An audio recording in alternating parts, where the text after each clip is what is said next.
De retour sur le plateau du Media Lab de l'Université catholique de Lille à l'occasion de la 93e rencontre des Semaines sociales de France autour de ce thème « Refaire société, comment inventer des liens dans une France fracturée ». Un nouvel invité, Daniel Verger, bonjour. Bonjour. Vous êtes responsable du pôle études, recherche, opinion au Secours catholique. Vous êtes basé à Paris.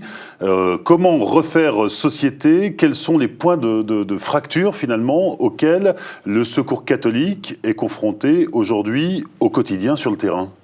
Alors effectivement, au quotidien, sur le terrain, dans ces nombreuses équipes d'accueil, le Secours catholique est témoin des difficultés de vie de nombreuses personnes, que ce soit les familles monoparentales, nous le savons depuis longtemps, mais ça reste une réalité forte en France, souvent des mères seules avec des enfants, qui font face à de grandes difficultés pour pouvoir à la fois travailler, s'occuper de leurs enfants, et être en situation d'avoir aussi un peu de temps pour la vie sociale.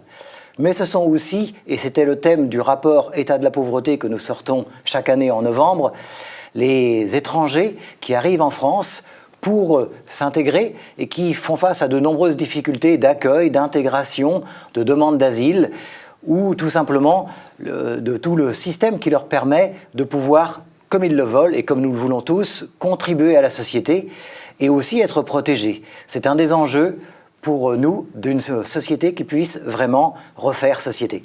Ces réalités, elles ne sont pas nouvelles finalement. Qu'est-ce qui a changé ? Alors ce qui a changé, c'est probablement l'ampleur de l'intensité de la pauvreté. L'intensité de la pauvreté, ça veut dire finalement l'écart entre les plus pauvres, qui se retrouvent de plus en plus en dessous du seuil d'extrême pauvreté, et le reste de la population. Cet écart-là, en fait, il grandit. Et donc, ça provoque des fractures et le fait d'un décrochage. Alors, c'est très sensible dans les grandes villes, mais on le retrouve aussi en milieu rural. Et puis, la situation des étrangers, pour ceux qui se retrouvent déboutés de droit d'asile, sans papier, en situation que l'on dit irrégulière, eh bien, cette situation-là est une situation de non-droit qui est quand même inacceptable pour nous, pour justement que la société englobe tout le monde et fasse ensemble un bout de chemin pour construire quelque chose qui soit beau. Comment le Secours catholique accompagne ces réalités et ces situations difficiles ? Alors, nous les accompagnons aujourd'hui en mettant l'accent sur la qualité du lien et la qualité de la relation. D'où l'importance du temps d'accueil, des temps conviviaux. On a 1200 groupes conviviaux un peu partout en France où les personnes prennent le temps de s'écouter, de parler, mais aussi de réfléchir à leur vie quotidienne et parfois un peu plus des enjeux de société, comme par exemple ce que nous avons fait il y a presque un an, au moment de la crise des Gilets jaunes, et nous avons organisé 200 débats avec les personnes en situation de précarité, avec des bénévoles qui parfois finalement partagent des conditions de vie assez proches, très modestes. Eh bien, on a organisé des temps pour se dire qu'est-ce qui ne fonctionne pas dans notre société et qu'est-ce que nous voudrions. Et finalement, ce qui ressort, c'est que cette idée de chacun a des talents, et c'est avec les talents de chacun que l'on peut construire une belle société. Chacun a envie de contribuer à la société. Et en cela, le chômage, l'inactivité forcée est un vrai gâchis. Et que tous ces talents, cette volonté de contribuer à la société, elle nous rassemble tous.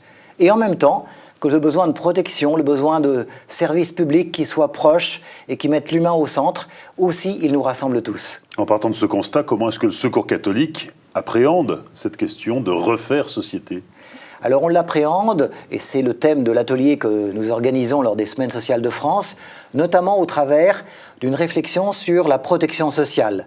Ce trésor finalement de la société française, qui est envié par beaucoup ailleurs, eh bien on voit bien qu'il est à la fois extrêmement efficace et qu'en même temps il laisse passer au travers des mailles de son filet beaucoup de personnes, de plus en plus.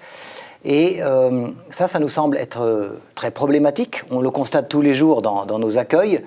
Et donc, il nous semble important de pouvoir contribuer à refonder une société solidaire, mais aussi une protection sociale solidaire. Et on le fait en réfléchissant avec des groupes de personnes en situation de précarité, d'autres un peu moins, quelques experts aussi de la protection sociale. Et justement, dans la région, par exemple, des Hauts-de-France, de nombreux groupes se sont mis en marche pour réfléchir à cela et présenteront un peu les résultats de leur travail avec quelques principes autour de une protection sociale qui soit vraiment universelle, qui mette aussi l'humain au centre. Et c'est très important, notamment dans la relation administrative qu'on peut avoir avec les administrations, où trop souvent l'écran remplace la relation humaine. Et on voit que ça provoque des fissures, de plus en plus, exactement.